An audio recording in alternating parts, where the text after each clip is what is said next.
Nissy light house daily devotions తరపున మీ అందరికీ Christmas శుభములు తెలియజేయుచున్నాను. ఈ క్రిస్మస్ శుభ సందర్భాన మీ కుటుంబంలో, మీ జీవితాలలో దేవుని యొక్క, క్రీస్తు యొక్క, మన రక్షకుని యొక్క సంతోషము, సమాధానము మీ యొక్క జీవితాలలో ఉండునుగాక. ఈ యొక్క దినమున మన ధ్యానవచనము లూకా సువార్త 2వ అధ్యాయం 12వ వచనము చదువుకుందాము. దానికిదే మీ కానవాలు, ఒక శిశువు పొత్తిగుడ్డలతో చుట్టబడి ఒక తొట్టిలో పండుకొని ఇండుట మీరు చూచెదరని వారితో చెప్పెను. ఈ మాటలు ఎవరితో చెప్పుచున్నారు అని మనం సందర్భంను కూడా జ్ఞాపకం చేసుకున్నట్లయితే, దేవదూత పొలంలో గొర్రెలను కాయుచున్నటువంటి గొర్రెల కాపరులకు తెలియజేసింది. రక్షకుడు మీ కొరకు పుట్టి ఉన్నాడు దావీదు పట్టణమందు, మరి ఎలా మీకు ఒక ఆనవాలు కూడా మీకు ఇస్తున్నాను అని చెప్పి, ఆయన శిశువు పొత్తిగుడ్డలతో చుట్టబడ్డాడు, తొట్టిలో పండుకొని ఉన్నాడు. శిశువు అనే మాటను మనం మొదటగా జ్ఞాపకం చేసుకున్నట్లయితే, శిశువు అనగా చంటి బాలుడు, ఆయన పరిపూర్ణ మానవుడు అనే సాదృశ్యంగా మనం చూడగలము. యేసయ్య శిశువుగా ఈ లోకంలో పరిపూర్ణ మానవునిగా మనందరి వలనే జన్మించాడు. ఆయన నిత్యత్వంలో ఉండే దేవుడు, ఆయన సత్యదేవుడు. మరి మరియమ్మ గర్భాన బెత్లెహేంలో శిశువుగా ఈ లోకంలో సంపూర్ణ మానవునిగా జన్మించాడు. చాలామంది ఏమనుకుంటారంటే సగము దేవుడు సగము మానవుడు అని.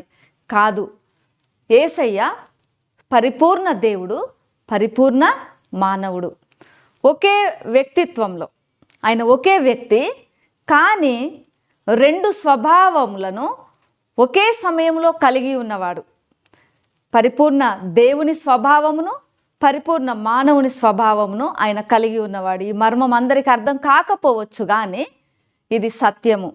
అయితే మరి తండ్రి అయిన దేవుడు మనము చేయలేని పనిని తన కుమారుడైన క్రీస్తుని ఈ లోకానికి పంపించుట ద్వారా తన విమోచన కార్యమును ఆయన జరిగించాడు.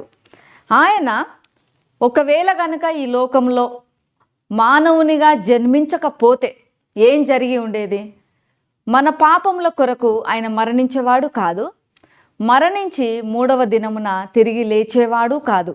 ఈ రక్షణ కార్యము దేవుడు అనాది కాలంలో తలపెట్టినటువంటి తన విమోచన రక్షణ కార్యము అది సంపూర్ణంగా జరిగించబడేది కాదు. కానీ యేసయ్య మన కొరకు తన నిత్యత్వాన్ని వదులుకొని సాధారణ మనిషి రూపంలో ఈ లోకంలో జన్మించాడు. ఎందుకు అంటే మనల్ని అందరినీ కూడా ఆయన ప్రేమిస్తున్నాడు కాబట్టి.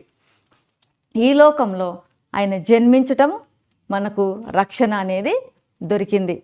రెండవది, పొత్తిగుడ్డలతో చుట్టబడి అనే మాట చూస్తున్నాము. పొత్తిగుడ్డలతో చుట్టబడుట అనగా తన నిస్సహాయత అందులో చుట్టబడింది. అనగా తన ఈ లోకంలో పెరిగి పెద్దవాడైనప్పుడు మరి విమోచన కార్యంలో భాగంగా తన శ్రమల గుండా వెళ్ళవలసిన పరిస్థితి.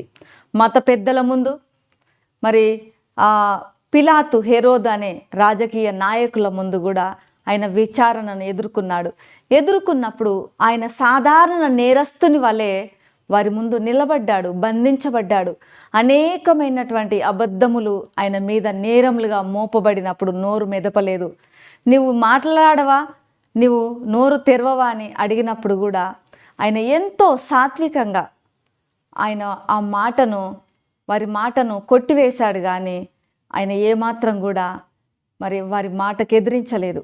ఆయన మౌనంగానే నిలబడి ఉన్నాడు. ఆ రీతిగా ఆయన తన యొక్క రక్షణ కార్యమును శిలువ మీద మరణించి తిరిగి లేచుట ద్వారా ముగించాడు. 3వ మాటను చూసినట్లయితే, ఆయన తొట్టిలో పండుకొని ఉండుట అనగా తన తగ్గింపు స్వభావాన్ని మనము చూస్తున్నాము.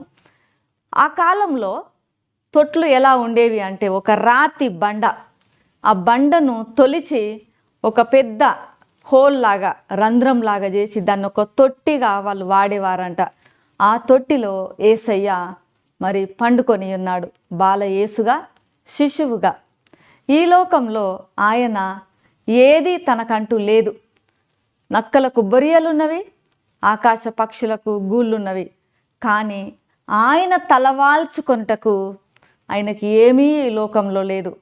తనది కాని స్థలంలో ఆయన జన్మించాడు, తనది కాని తొట్టిలో ఆయన పెట్టబడినాడు, మరి తనది కాని సమాధిలో ఆయన సమాధి చేయబడినాడు. తనకంటూ ఈ లోకంలో ఏమీ లేదు. ఇతరులే ఆయనకు ఎంతో ఉదారంగా సహాయం చేసినటువంటి పురుషులు ఉన్నారు, స్త్రీలు ఉన్నారు, ఆయనను వెంబడించిన వారు ఉన్నారు. ఈ లోకంలో ఆయన ఏది కూడా తనకంటూ సంపాదించుకోలేదు. మనలను ధనవంతులుగా చేయుటకు ఆయన దరిద్రుడిగా ఈ లోకంలో జీవించాడు. ఆయన మనల్ని ధనవంతులుగా, మనల్ని పట్టు వస్త్రాలు ధరింపజేయుటకు ఆయన పొత్తి గుడ్డలతో చుట్టబడినాడు. ప్రియమైనటువంటి వార్లారా, ఈ యొక్క ఉదయకాల సమయంలో యేసు ప్రభువుల వారు మన కొరకు ఈ లోకానికి వచ్చాడు. ఇదే మన యొక్క శుభ సందేశం. ఆయన ఈ లోకానికి రావడమే మనకు ఒక గొప్ప ఆశీర్వాదము. ఆయన గనుక వచ్చి ఉండకపోతే మనకు రక్షణ దొరికేది కాదు. మనుషుల పోలికగా పుట్టినాడు.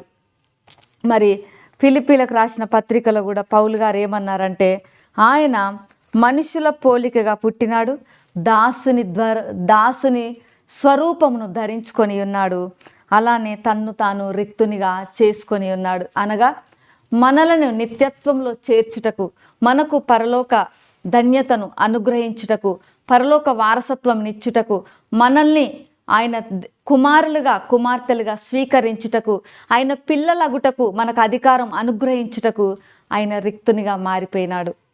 పశువుల తొట్టిలో ఆయన పరుండబెట్టబడ్డాడు. ప్రియమైనటువంటి వారలారా, యేసుక్రీస్తుల వారు నిన్ను నన్ను ప్రేమిస్తున్నారు.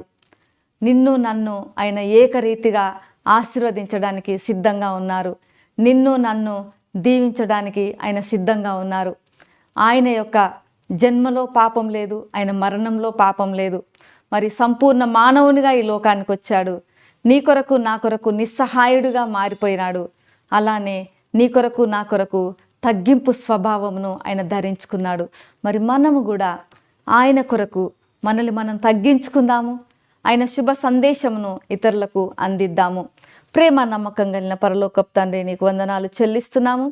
ఈ ఉదయకాల సమయంలో ప్రభువా, మీరు సంపూర్ణ మానవునిగా ఈ లోకానికి మీరు వచ్చి ఉన్నారు. తండ్రి అయిన దేవుడు తలపెట్టిన రక్షణ కార్యమును మీరు ఈ లోకానికి వచ్చుట ద్వారా, సిలువలో మరణించి తిరిగి లేచుట ద్వారా సంపూర్తి చేసి ఉన్నారు. మమ్మల్ని అందరినీ ప్రేమిస్తున్నారు నాయనా. మీ యొక్క ప్రేమ సందేశమును బట్టి, మీ రక్షణ కార్యమును బట్టి నీకు వందనాలు చెల్లించి యేసు నామములో ప్రార్థిస్తున్నాను తండ్రి. ఆమెన్. దేవుడు మిమ్మల్ని దీవించును గాక.